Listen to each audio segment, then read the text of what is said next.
The application, as the name implies, it is blind grasp. So the robot would be putting the hand blindly without any vision sensors, exploring around and picking up objects and classifying them. So we achieved numerous technological innovations through this program. One of them would be the development of a robot hand which has tactile sensing on the inner surface as well as on the outer surface, similar to human hands, which can do in-hand manipulation to explore and gather more data. That's one innovation that we achieved. In addition to that, we developed neural network architectures that could make sense of the spatial and temporal data that we get from these kind of sensors. The data that we get from these tactile sensors, it is a very high dimensional data which also has a temporal component.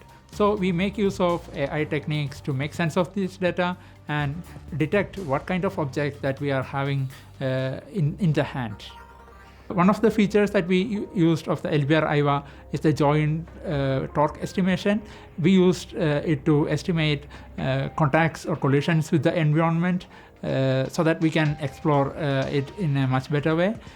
We also made use of the impedance control mode of the IVA so that even if we make some accidental collisions or contacts, it won't break anything, either our gripper or something in the environment. The main benefit would be we can make use of this rich tactile sensing data to augment the vision systems so that we can achieve much more better capabilities in part picking or object classification or even exploring unknown areas using the robot hand.